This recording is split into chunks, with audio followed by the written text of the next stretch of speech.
pagi Bu Ana. Sehat Bu? Alhamdulillah baik Pak, agak sedikit batuk ini, tapi silakan saya. Pak Sidik, ini mau melakukan proses coaching ya Pak ya? Iya Bu. Ya, ini nanti akan saya lakukan observasi. Nah, di mana coaching yang akan Pak Sidik lakukan itu nanti harus sesuai dengan kebutuhan ya Pak ya. Untuk yang pertama itu apakah nanti yang coaching yang akan Pak Sidik lakukan itu sudah sesuai dengan alur cerita. Lalu yang kedua, apakah Bapak Sidik nanti sudah dapat memberikan pertanyaan yang berbobot kepada coachingnya ya Pak. Yang ketiga, bagaimana seorang coach itu merespon dan juga menanggapi pertanyaan dari Bapak Sidik selaku coach gitu ya. Lalu yang terakhir adalah apakah coaching yang nanti akan dilaksanakan itu sudah sesuai dengan prinsip-prinsip coaching, yaitu diantaranya pembukaan, proses kreatif dan juga memaksimalkan potensi dari coaching. Bisa dipahami ya Pak Sidik ya? Bisa Bu, terima kasih. Oke, baik. Sebelum kita melaksanakan proses coaching ya Pak Sidik, saya akan menanyakan beberapa pertanyaan. Bersedia menjawab ya Pak Sidik? Bersedia Bu. Untuk pertanyaan pertama Bapak Sidik, saya ingin bertanya yaitu kompetensi apa yang ingin Bapak kembangkan dalam coaching kali ini? Terima kasih Bu. Dalam coaching kali ini saya ingin mengembangkan beberapa kompetensi Bu. Yang pertama yaitu mendengar aktif, sebagai pendengar aktif, mensimulasi pertanyaan yang berbobot.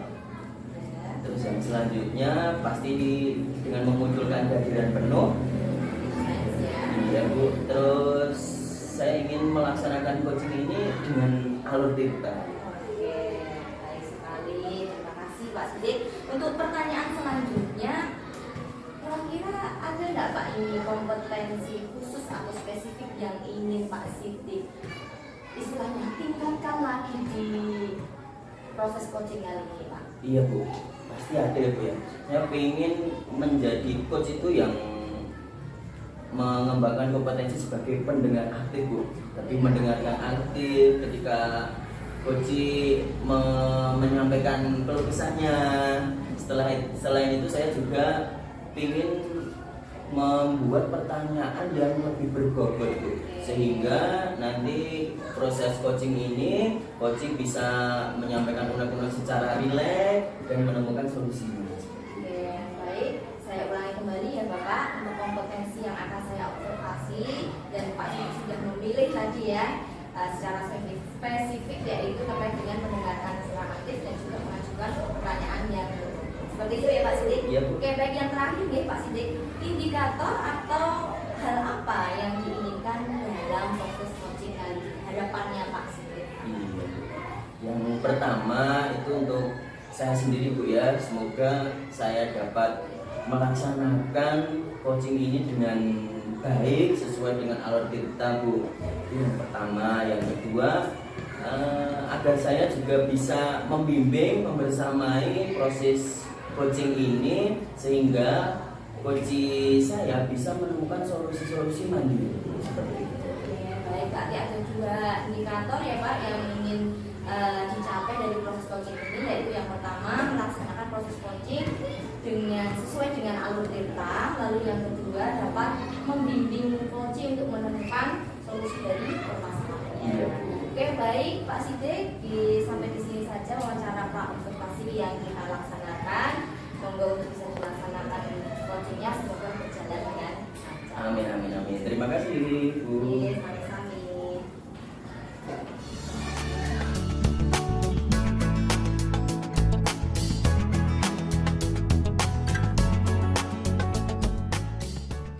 Selamat siang Pak Sidik. Selamat siang. Assalamualaikum Pak Safi. Warahmatullahi wabarakatuh. Oh iya, kemarin Bapak bilang kok ingin bertemu dengan saya. Ada apa ya Pak ya? Ya Bapak Sidik, ini mohon maaf mungkin Bapak Sidik kebetulan hari ini longgar ya Pak Sidik ya. Alhamdulillah longgar Pak. Ya, ada tanggungan pekerjaan yang lain mungkin sudah selesai semua ya Pak. Sudah Pak. Jadi ini mohon maaf, jadi saya mengganggu waktu dari Pak Sidik. Ini memang seperti yang sudah saya sampaikan kemarin Bapak, ini ada hal yang ingin saya sampaikan kepada Pak Sidik sebagai rekan kerja saya. Ini ya ada sedikit permasalahan gitu Pak Sidik yang saya rasakan. Jadi saya harus datang ke panjenengan, datang ke Bapak supaya saya harapkan nanti permasalahan ini bisa terselesaikan dengan perbincangan kita pada hari ini. Baik Pak, terima kasih sudah mempercayai saya untuk berbagi keluh kesah Bapak tentang permasalahan yang dihadapi oleh Bapak. Apa ya Pak yang bisa saya bantu untuk mengatasi permasalahan Bapak ini? Di saat ini saya merasa bagaimana ya? Saya merasa kecewa begitu Pak. Karena begini Pak, saya kan guru kelas 5. Ini saya kemarin kan ada materi tentang luas bangun datar. Anak-anak itu pada saat pembelajaran itu sebenarnya mereka sudah aktif, sudah pelajaran materi juga saya sampaikan semua dengan media yang sudah saya kira sudah bagus ya Pak, ada media konkretnya. Namun setelah tes di akhir itu nilainya masih rendah gitu. Banyak anak yang nilainya masih rendah. Ada beberapa anak yang nilainya itu sudah bagus Pak, tapi kebanyakan itu nilainya masih rendah. Itu yang saya rasakan Pak, kekecewaan dalam hati saya itu Pak. Begitu ya Pak. Ya semoga saja dengan diskusi ini nanti bisa menyelesaikan permasalahan Bapak nanti ya Pak. Oh iya, tadi Bapak bilang kalau Bapak itu kecewa. Kecewa apa Pak yang membuat Bapak itu kecewa? Tadi Pak, saya sudah memberikan pelajaran dengan begitu banyak media, lalu media yang konkret ya Pak, lalu dengan pembelajaran yang menurut saya sudah menarik sebenarnya Pak, tapi nilainya di akhir itu masih anak-anak masih banyak yang rendah gitu. Oh iya. Dengan kekecewaan Bapak tadi, bisa Bapak ceritakan bagaimana proses pembelajaran yang Bapak lakukan selama ini di dalam kelas Pak? Kebanyakan memang saya memberikan materi itu dari saya pribadi. Saya memberikan materi, diskusi begitu anak-anak nanti sudah menggunakan ke operatif sebenarnya. Itu yang saya lakukan dengan menggunakan media yang konkret. Jadi saya berikan contoh-contoh bangun datar. Saya juga memberikan rumus-rumusnya Pak untuk menyelesaikan soal yang ada di LKPD. Namun itu tadi Pak, ternyata dari hasil yang sudah saya lakukan itu kelihatannya kok belum maksimal. Oh iya Pak. Jadi Bapak dengan permasalahan tadi Bapak sudah berusaha ya Pak sebenarnya untuk mengatasi hal tersebut. Nah, setelah Bapak melakukan hal tersebut Pak, bagaimana respon atau tanggapan dari anak-anak Pak? Apakah Bapak menemukan hambatan-hambatan dari permasalahan tersebut? Ya Pak, dari permasalahan tersebut sebenarnya saya sudah meminta nilai untuk anak-anak yang nilainya rendah itu untuk mempelajari atau mengulang materi yang kiranya bagaimana yang kurang yang mereka pahami Pak. Jadi respon dari mereka sebenarnya ya mereka mau mengulangi Pak, untuk mengulangi materi-materinya, tapi tadi masih ada hambatan, tentu saja nilainya masih banyak yang kurang Pak. Walaupun saya sudah memberikan instruksi untuk mengulang materi, namun tadi masih ada juga nilainya hasil remedi yang tidak mencapai kakak Pak. Oh begitu ya Pak. Jadi Bapak sudah mulai mencoba memberikan remedi kepada anak-anak ya. Sudah mulai mencoba memperbaiki kekurangan dengan mempelajari ulang materi yang Bapak sampaikan. Tapi terkendala dalam pemahaman konsep rumus ini Pak. Mungkin Pak, mungkin itu. Jadi yang menjadi kendala itu mereka mempelajari materi itu mungkin tidak begitu paham dengan konsepnya Pak, karena ini kan menggunakan rumus gitu. Jadi ini mereka belum paham dengan konsep rumus ini Pak. Jadi kira-kira Pak, apa yang menyebabkan mereka itu sulit menghubungkan pemahaman mereka dengan konsep rumus tersebut Pak? Apa ya, mungkin daya belajar siswa juga berpengaruh ya Pak ya, karena saya begini, pada saat saya mengajar itu memang anak-anak seringnya itu malah bertanya dengan teman sebayanya begitu, tidak bertanya kepada saya Pak. Lalu mereka mulai membuat gambar-gambar main-main begitu. Saya lihat kegiatan anak-anak pada saat pembelajaran kebanyakan seperti itu Pak, berarti anak-anak yang nilainya rendah. Jadi mereka itu sering bertanya kepada temannya, malah tidak kepada saya. Terus yang Bapak lakukan selama ini Pak untuk memastikan murid-murid tersebut itu kalau memang mereka itu masih kurang dalam memahami konsep tadi Pak, konsep dasar dan juga permasalahannya itu dipengaruhi oleh gaya belajar ya Pak ya. Jadi lalu bagaimana dengan faktor gaya belajar mereka Pak? Saya itu sebenarnya sudah menganalisis beberapa siswa gitu yang belajar mereka. Kalau memang materi yang saya berikan dari saya itu mereka kurang memahami konsep-konsep pembelajarannya itu Pak. Jadi mungkin jawaban mereka kurang tepat ya, karena mereka belum memahami konsepnya. Seperti itu Pak. Baik Pak, saya tertarik dengan penjelasan Bapak mengenai konsep dasar dan kecenderungan murid Bapak dalam suka menggambar tadi. Lalu solusi-solusi apa Pak yang Bapak pikirkan untuk membantu siswa-siswi Bapak dalam kelas dalam mengatasi masalah yang mereka hadapi ini Pak? Sebenarnya kan masalah utamanya itu siswa kurang menguasai konsep itu ya, konsep tentang penggunaan rumus ini. Lalu untuk gaya belajar itu mereka lebih suka belajar dengan temannya. Selain itu mereka juga lebih suka mempelajari rumus ini dengan menggunakan gambar-gambar begitu main-mapping gitu. Iya Pak, benar. Saya sepakat Pak, karena dengan tutor sebaya mungkin mereka itu berasa lebih rileks Pak dalam menyampaikan keluhan mereka, dan mungkin anak-anak juga lebih bebas dalam meningkatkan pemahamannya, terutama menguasai konsep dasar dan menghubungkan konsep yang satu dengan yang lainnya yang seperti Bapak Safiri sampaikan. Ya, jadi ini saya mempunyai rencana ya Pak ya. Jadi dengan apa yang Bapak sampaikan tadi, setelah kita ngobrol tadi, saya mempunyai rencana yang akan menerapkan pembelajaran dengan menggunakan media mind mapping Pak. Jadi menggambar mapnya itu, lalu mereka dibantu oleh temannya yang sudah bisa menyelesaikan pembelajarannya. Nah itu maksud saya Pak, Bapak juga perlu menyesuaikan pembelajaran sesuai dengan gaya belajar anak-anak Bapak di kelas. Dengan demikian akan membantu mereka memahami konsep materi yang lebih mudah dan lebih ringan seperti yang mereka inginkan Pak. Saya akan mencoba menerapkan alternatif solusi seperti yang kita bicarakan pada kali ini Pak. Nah sekarang kapan kira-kira Bapak ingin memulai rencana Bapak ini untuk menindaklanjuti masalah itu Pak? Segera Pak, setelah dari sini mungkin besok ya ada pertemuan matematika, nanti saya akan segera melaksanakan alternatif pembelajaran seperti yang kita bicarakan tadi Pak.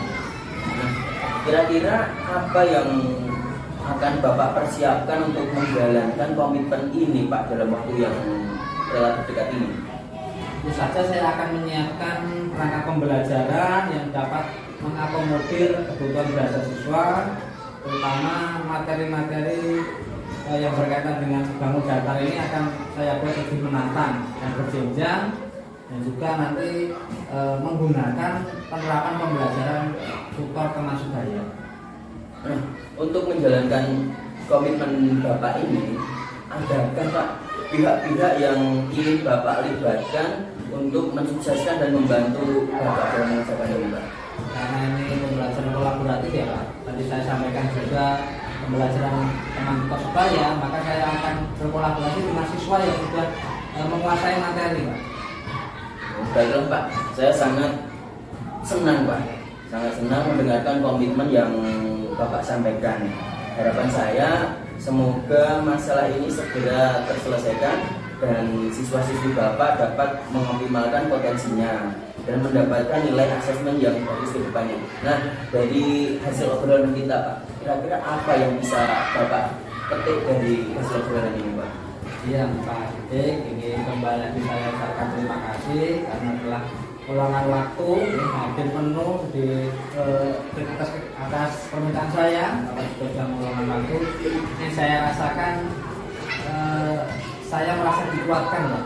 Jadi apa yang kita bicarakan dari tadi itu saya sudah bisa menemukan solusi atas permasalahan saya terkait nilai siswa yang rendah, saya merasa dipuaskan dan juga saya bisa mempunyai solusi alternatif untuk menyelesaikan permasalahan ini. Alhamdulillah, ternyata dari diskusi kita yang singkat di pagi ini bisa sedikit mencerahkan apa yang menjadi pemikiran Bapak selama ini ya Pak ya. Oke, mungkin ada yang ingin ditanyakan atau dibicarakan lagi Pak? Mungkin lain kali kalau saya membutuhkan solusi lain, saya bisa menghubungi Bapak lagi, jadi kita bisa ngobrol-ngobrol lagi dengan sampai.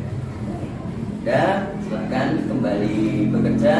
Semoga sukses selalu kepada Bapak ya. Oke, terima kasih Pak. Assalamualaikum warahmatullahi wabarakatuh. Waalaikumsalam. Terima kasih Pak.